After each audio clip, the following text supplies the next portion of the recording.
Star plus का popular family drama यह मोहब्बतें का आने वाला एपिसोड होगा काफ़ी ज़्यादा इंटरेस्टिंग। लेकिन उससे पहले आपको बताते हैं कि क्या कुछ हुआ इस सीरियल के पिछले एपिसोड में। इस सीरियल के पिछले एपिसोड में आपने देखा कि आदि और आलिया की चल रही होती है हल्दी की तैयारी। जी हाँ, दोनों ही फैमिलीज में जोरों शोरों से चल रही है आदि और आलिया की शादी की तैयारी। अब ये तो आप सब जानते ही हैं कि आदि और रोशनी की हो गई है ज़बरदस्ती शादी और दोनों ही अपनी शादी से नहीं है खुश। और हमारी पिछली कुछ अपडेट्स में हमने आपको बताया था कि शगुन गई थी खानपुर आलिया के कलीरे लेने के लिए, लेकिन उसी बीच उसे मिल जाता है गगन और गगन बता देता है शगुन को आदि और रोशनी की शादी का सच। लेकिन शगुन गगन की इन बातों को बकवास बताकर चली जाती है वहां से। और आपने इस सीरियल के पिछले एपिसोड में ये भी देखा कि कैसे रोशनी आदि को केमिकल वाली हल्दी से बचा लेती है, लेकिन रोशनी के इस बिहेवियर को देखकर आदि भड़क उठता है और फिर इशिता आदि को रोशनी से माफी मांगने के लिए भी कहती है। तो वहीं दूसरी ओर शगुन डिसाइड करती है कि जो कुछ भी गगन ने उसके साथ खानपुर में बोला वो सब वो बता देगी मणि को।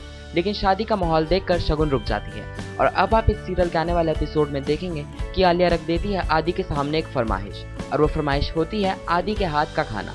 लेकिन आलिया की इस फरमाइश को सुनकर आदि काफी टेंस्ड हो जाता है। लेकिन एक बार फिर रोशनी आकर आदि को इस मुसीबत से बचा लेती है और आपको बता दें रोशनी करेगी आदि की खाना बनाने में मदद। पहले अब आगे देखना इंटरेस्टिंग होगा कि रोशनी के इस बर्ताव को देखकर क्या आदि के दिल में आएंगी रोशनी के लिए सॉफ्ट फीलिंग्स। और इस सीरियल से जुड़ी और भी लेटेस्ट खबरों के लिए सब्सक्राइब कर रहे हैं हमारा channel top news just for you. Top news से अमित की रिपोर्ट।